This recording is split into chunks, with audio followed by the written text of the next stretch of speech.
Going on, guys? Welcome in. I am Kadarius Washington, and this is the Sports Rundown.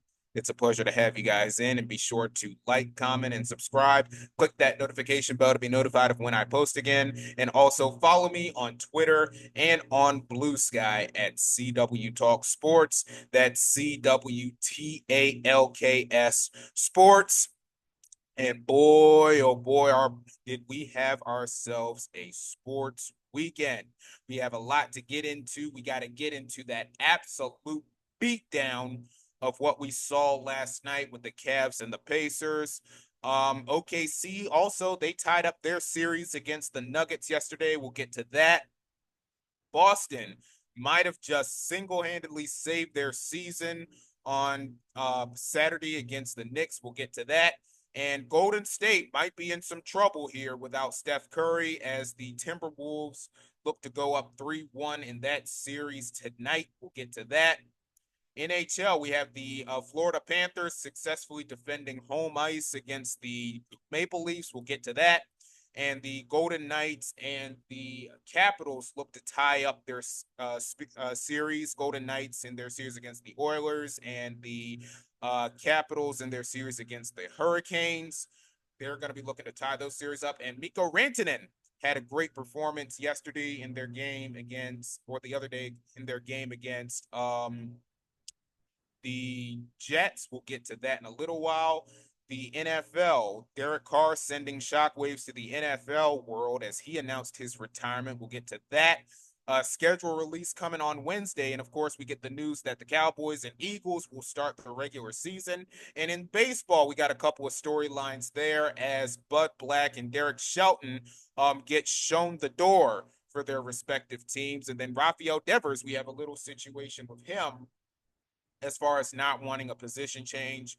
We will get to that. And of course, later this week, we have the PGA Championship coming up, and we have the Preakness, but we'll give you a proper breakdown on those events later this week. So I want to start with what we saw late last night with the Cavs and the Pacers. Now, let me be the first to congratulate the Indiana Pacers on advancing to the Eastern Conference Finals, because after what we saw last night, folks, I don't think you need a journalism degree to look at that thing and have a feeling that this series is over. And listen, I'm going to start with Indiana here. Indiana, I owe y'all an apology. I really do. I really underestimated you guys. I thought that run to the Eastern Conference Finals last year, of course, beating up that injured New York Knicks team and getting swept by my Celtics in four, I thought all of that was just a flash in the pan. But nevertheless, Indiana is on their way back. They're a game away from taking out the best team in the Eastern Conference all season long, record-wise.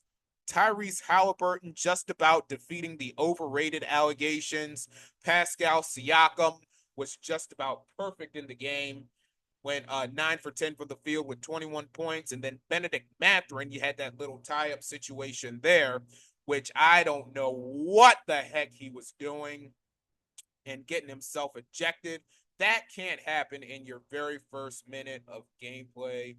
But nevertheless, even though it was chippy early, and then, of course, the Pacers ran away with this game and hid, they were doubted and underestimated. I mean, they very well showed that. They very well showed that they've been listening to all the talk and, of course, all of this about Cleveland and Boston going to the Eastern Conference Final and not really having a lot of stock in the Pacer team, but nevertheless, they heard that, and Lord knows Halliburton's definitely heard that as far as the overrated conversation. And he, along with this team, have played their absolute rear ends off, and they are going to be heading back to the Eastern Conference Finals. And I'm going to be honest with you, folks, I will be shocked.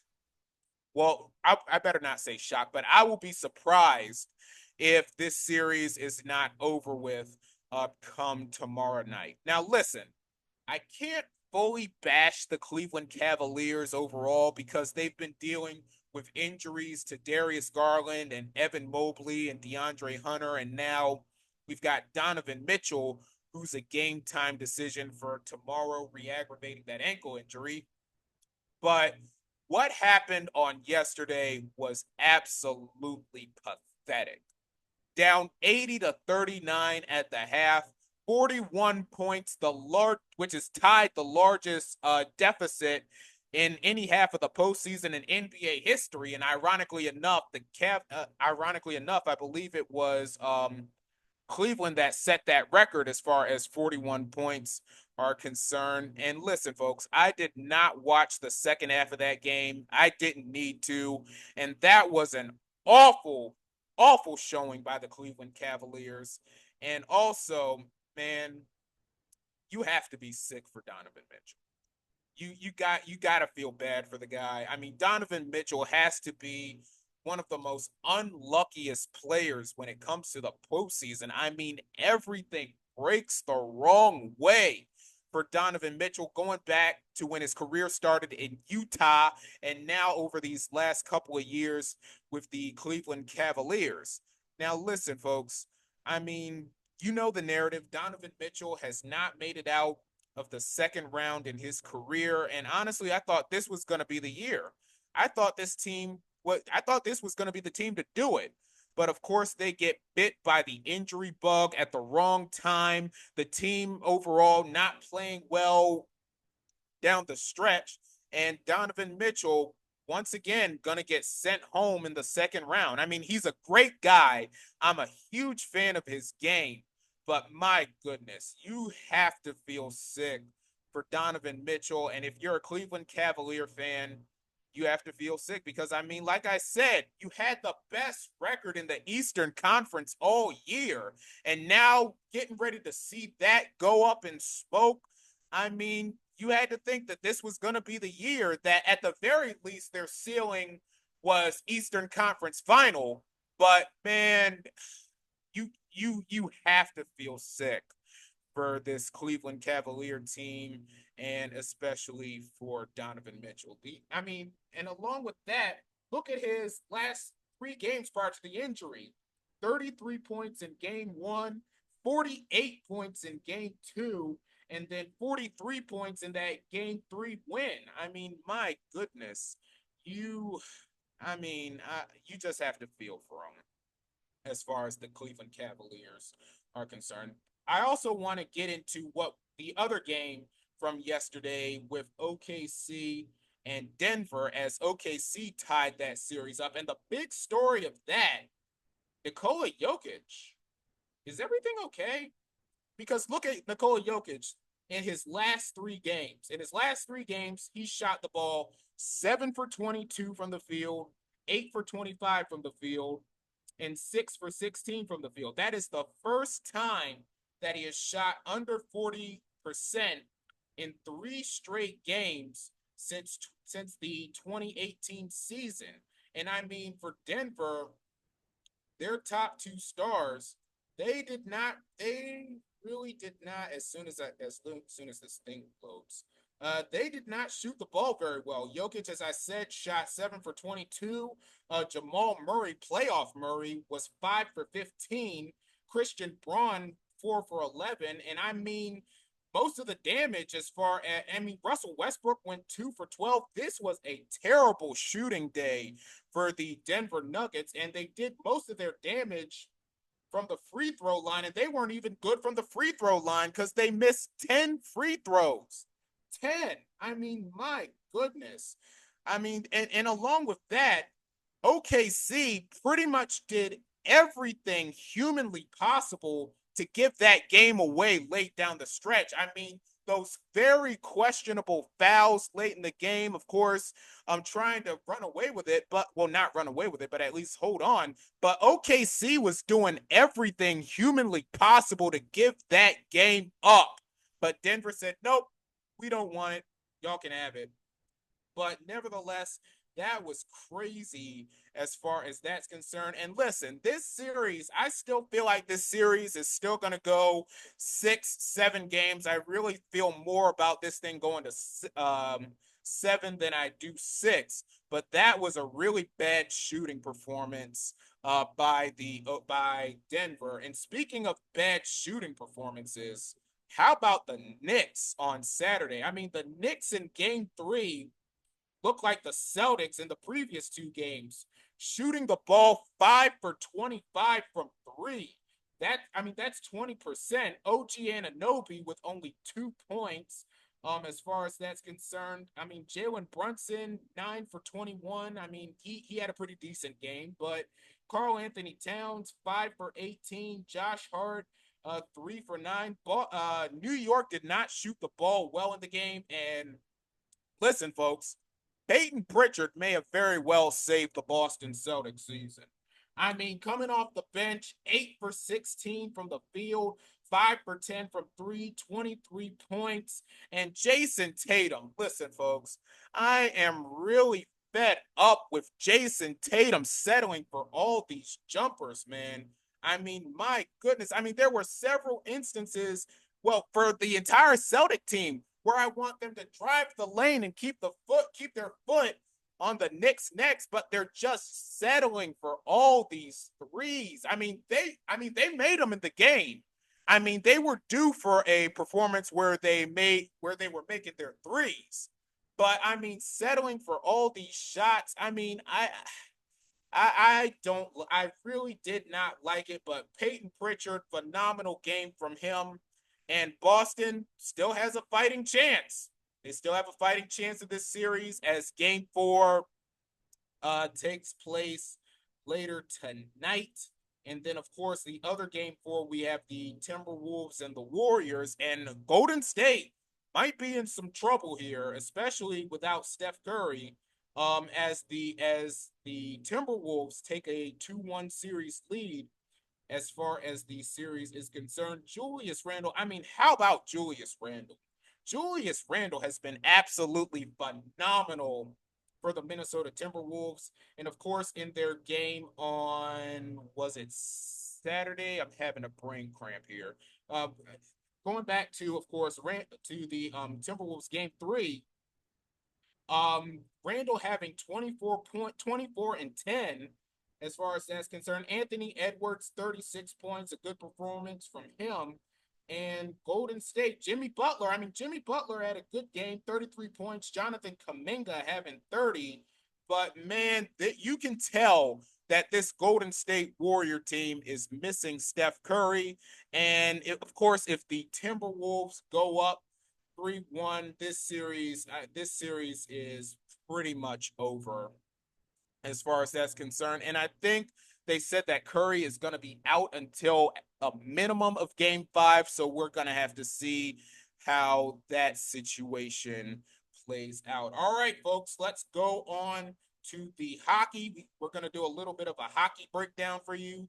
As I said at the top, the Florida Panthers successfully defend home ice with the shutout against the Maple Leafs on yesterday. And then, of course, on Friday, that overtime win against the Maple Leafs. Now, listen, folks, I honestly think that this is going to be a 7-game series as far as the Panthers and the Maple Leafs are concerned. And I got to give the Maple Leafs credit. They've been showing a lot of fight with this reigning champion Panther team.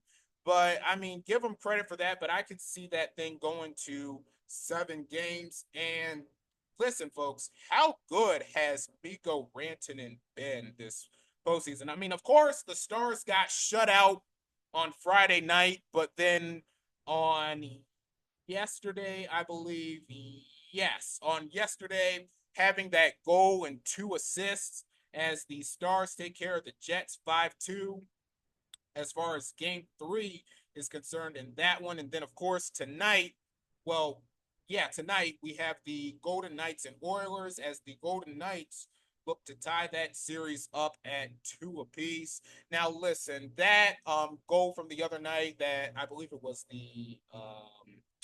that goal late in the game on Thursday, I believe it was, that overtime goal from McDavid to Draisaitl. I felt like that hurt the Golden Knights a lot as far as that's concerned, as Edmonton took a 2-0 series lead in that one. But then, of course, winning game 3 on Saturday, and of course having game 4 tonight. I'm gonna be interested. I mean, it's been a pretty fun series overall. It's been a pretty fun series in that one, and then of course tonight you also have the Capitals and the Hurricanes as Carolina looked really really good as far as the series is concerned, and the Capitals of course looking to tie that up. All right, so going to the NFL, um, of course on Saturday morning, we get the shocking news that Derek Carr announcing his retirement due to that degenerative shoulder issue. I mean, his 2025 season was going to be in doubt anyway, but of course, Derek Carr just calling it a career after 9 seasons with the Raiders, and then the last two with the Saints, and he had a pretty solid career. Derek Carr had a pretty solid career, of course, making that Pro Bowl and then leading the Raiders to the playoffs a couple of years ago. I mean, he did it one of those years previously, but he didn't play because of injury there.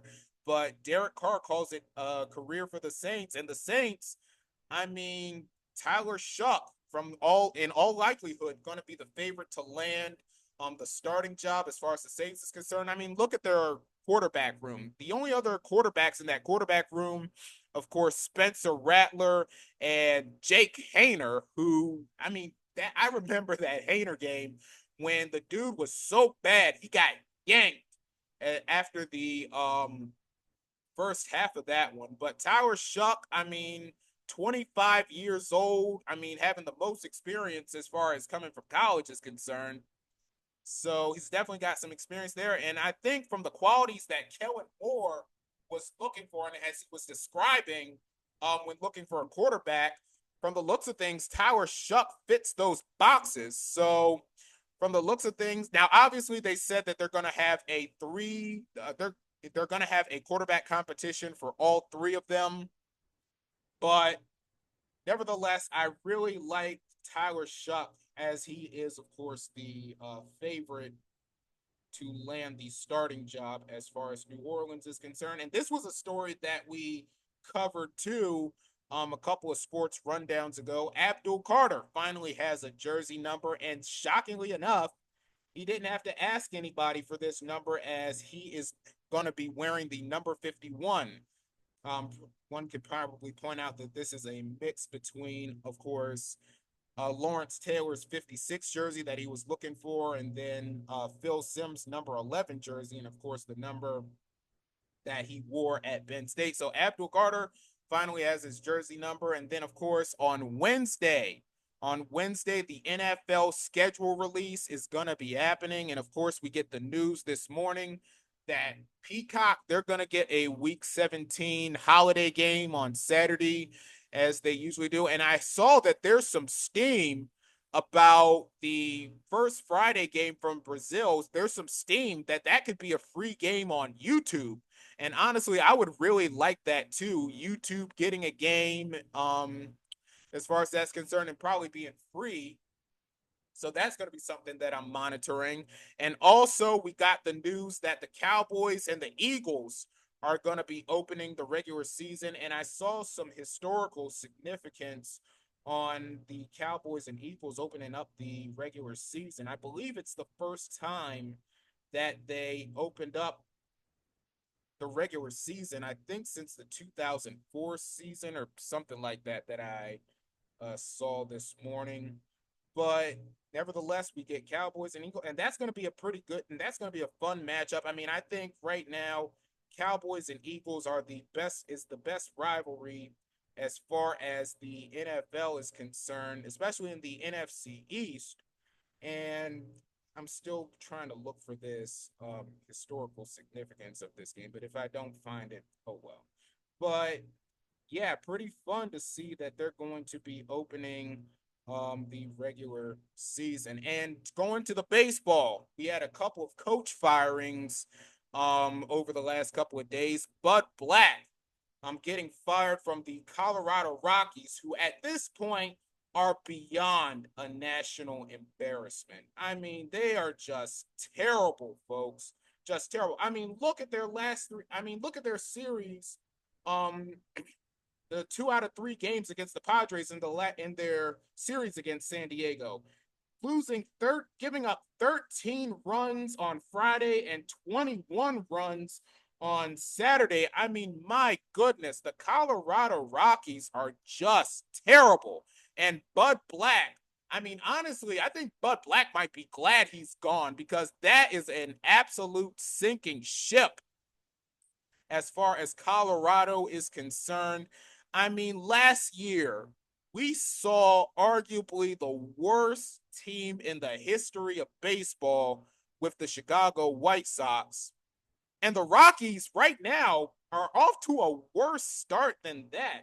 I mean, they've only won how many games? They've only won 7 games. Didn't they win 6 games? 7 games, I believe. Uh, let's see. Yeah, 7 games. They're 7-33 to start the season. I mean, that is absolutely awful from the Colorado Rockies. And of course, coming off of firing Bud Black, they won. And speaking of which, the Pittsburgh Pirates firing Derek Shelton. And listen, folks, I've been having a gripe with the Pittsburgh Pirates being this bad, especially having Paul Skeens on the mound and as exciting as he is. And of course, the Pirates winning right after Shelton gets fired and their interim coach, how about that story? Him getting ejected in his second game, as far as that's concerned. So that's a pretty interesting situation there as far as the Pirates are concerned. And also, how about the new Pope, too? Finding out that the Pope is a White Sox fan. Now, listen, there was a little bit speculation early on saying that he was a Cub fan, but come to find out, the dude is a White Sox. The Pope is a White Sox fan. So hopefully we'll see the White Sox win a couple of games going forward. Now, listen, folks, I've been hearing from sports fans a little bit of concern about Juan Soto coming on to the season, and of course starting the season on a pretty slow start, batting .252 with 8 home runs and 38 hits. But honestly, I'm not too concerned on Juan Soto, him getting off to the slow start. I mean, the Mets are 26-15. I mean, they're atop of the NL East as far as that's concerned.